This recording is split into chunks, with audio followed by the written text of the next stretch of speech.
nouveau donc, au sein de ce colloque NPA Le Figaro. Je vous rappelle le thème, donc vers le meilleur des deux mondes. Et je suis avec Maxime Baumard, vice-président marketing de iAdvise pour en parler. Bonjour Maxime. Bonjour.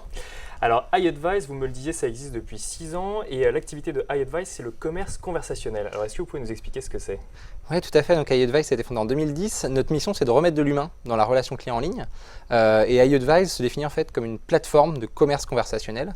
Concrètement, on fournit un outil à des entreprises qui leur permettent de mettre en relation des personnes en ligne, que ce soit sur leur site web, site mobile, sur des plateformes de messaging, avec le meilleur des répondants lorsqu'ils vont avoir une question. Ce répondant, ça peut être un conseiller du service professionnel, ça peut être un expert, quelqu'un qui a une passion et qui va pouvoir répondre aux visiteurs par des canaux qui peuvent être très différents, qui vont du chat, de la vidéo, du rappel téléphonique, ce genre de choses-là. C'est-à-dire qu'en fait, il y avait un constat que sur Internet, ce nouveau canal, en fait, on avait une nouvelle solution, mais il y avait moins d'humains et vous avez voulu ramener de l'humain via le digital, en fait. Complètement, on est vraiment sur cette notion de remettre de l'humain dans les interactions web, dans l'expérience d'achat en ligne. Donc c'est vraiment né de cette volonté-là, de se dire qu'en ligne, il manquait cette touche humaine. Et puis après, il y a un constat plus chiffré, qui est le fait qu'en ligne, on a un taux de conversion moyen qui est de 2%. C'est-à-dire qu'on a 98% des gens qui viennent sur un site web sans être transformés en clients. Qui n'achètent pas du coup. Ouais. Exactement. C'est donc des coûts, en fait, on remplit un peu un panier percé, on dépense énormément en acquisition de trafic pour in fine ne pas forcément convertir ces personnes-là. Donc en mettant en place un dispositif qui permet d'apporter des réponses soit à des questions, soit à des problèmes qu'on vient de rencontrer sur un site web, on permet de remettre comme un vendeur dans un magasin en ligne et donc d'impacter assez fortement les taux de conversion, l'augmentation des ventes, mais également de jouer sur la satisfaction client et la fidélisation client. Donc si je comprends bien, en fait, quand on a un site qui est équipé par iAdvise et qu'il y a un module de chat, c'est forcément un humain qui est derrière. C'est forcément un humain qui est derrière, tout à fait. Cet humain, il peut y en avoir différents types, entre guillemets. Historiquement, iAdvise, c'est un outil qui mettait en relation le visiteur avec un conseiller professionnel, quelqu'un qui travaille de l'entreprise, tout à fait. Depuis un petit peu plus d'un an, on est passé sur un air un peu plus communautaire, où du coup on permet à des visiteurs de pouvoir être assistés par d'autres visiteurs, ambassadeur d'une marque. Et là, très récemment, on vient de lancer un service qui s'appelle Ibu. Ibu, en fait, permet à n'importe quelle personne qui a une expertise sur un sujet donné de devenir lui-même conseiller clientèle au nom d'une marque et d'être rémunéré pour pouvoir conseiller des visiteurs. Un exemple tout simple, c'est je suis passionné d'high-tech, je peux pour le site Grosbill par exemple assister des visiteurs et être rémunéré en moyenne 2 € par chat, 2 € par conseil que je vais délivrer à un autre visiteur.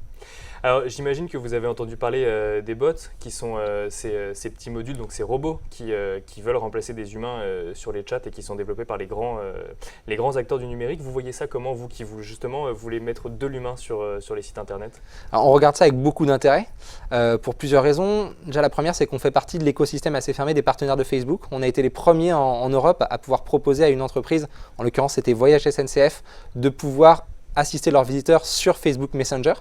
C'est ce qui existe du coup depuis environ 1 mois et demi, 2 mois. Quand je dis qu'on voit ça également avec beaucoup d'intérêt, c'est que nous, notre mission, c'est de remettre de l'humain, mais c'est de le faire dans une logique d'apport de valeur, aussi bien pour le visiteur que pour l'entreprise. Tout à fait.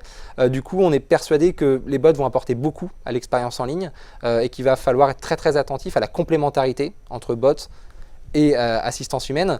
En l'occurrence, ce qu'on fait déjà avec des agents virtuels, qu'on n'appelait pas des bots avant, par exemple, c'est la capacité de permettre à un visiteur de poser des questions toutes simples à un agent virtuel. Donc, il va pouvoir répondre quand on est sur un processus relativement... Les questions les plus fréquentes, en fait, tout on n'a à pas besoin fait d'avoir systématiquement quelqu'un derrière, tout à mais fait. on a la réponse. Par exemple, on le fait déjà depuis de nombreuses années pour Numéricable, des questions où on va demander son numéro de service client, où on va demander sa situation géographique, ces choses-là auxquelles un robot peut facilement répondre. Dès lors qu'on va être sur une problématique un petit peu plus à valeur ajoutée, être en capacité justement de coupler ce robot avec un humain qui derrière va pouvoir prendre le relais.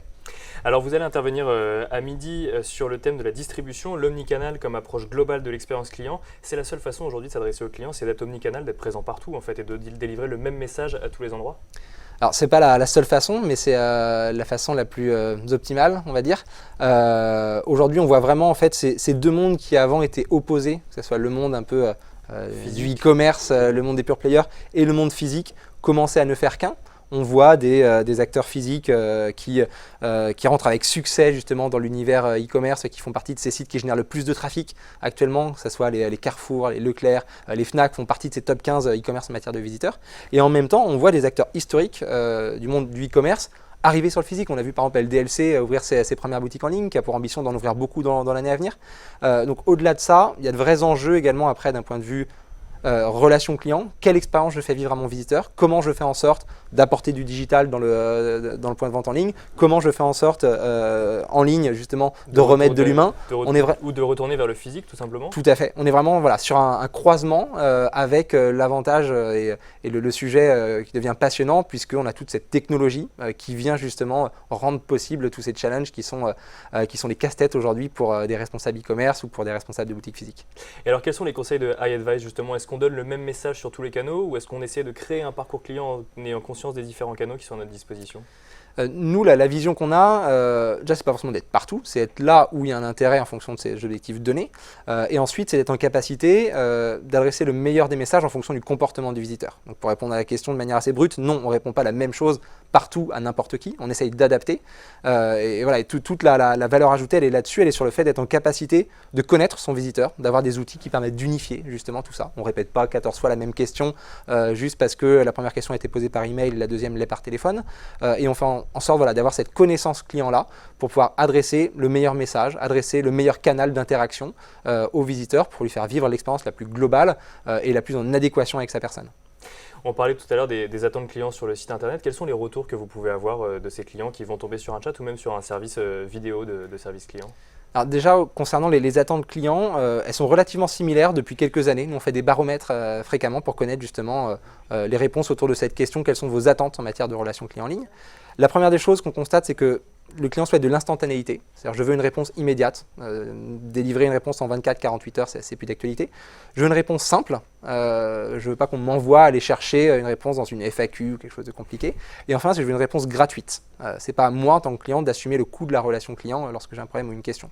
Du coup, tous ces outils qui permettent de délivrer de la relation client instantanée et gratuite sont des questions qui sont des outils qui génèrent une très très forte satisfaction client et qui, in fine, en plus, génèrent plus de ventes. Donc, tout le monde est gagnant. Et la vidéo, c'est quelque chose qui est bien reçu, de s'adresser à quelqu'un directement via Skype par exemple ou autre? Alors, on en est au début, je pense, de la vidéo. Nous, c'est quelque chose qu'on a lancé depuis maintenant 3 ans. C'est loin d'être le canal le plus utilisé parmi nos clients. Par contre, il y a des usages qui sont hyper intéressants. On a notamment un canal qui est assez fortement développé dans le secteur du luxe, par exemple, où on veut délivrer une assistance premium. Je citais tout à l'heure un de nos clients qui est Voyage SNCF. Voyage SNCF propose une assistance par vidéo pour assister les personnes pour qui le langage des signes est le plus naturel et le plus simple. Donc on voit des choses se faire et on est vraiment justement dans cette logique omnicanal, c'est-à-dire je propose pas tout, mais je propose le meilleur à chacun en fonction de son comportement, en fonction de son besoin. Donc l'innovation, elle est là-dessus, elle est sur le fait d'être en capacité de personnaliser justement l'assistance. Et à suivre du coup à midi donc, sur la conférence Distribution, l'omnicanal comme approche globale de l'expérience client. Merci beaucoup Maxime Baumard. Merci à vous. Merci à vous de nous avoir suivis et rendez-vous tout de suite pour une prochaine interview.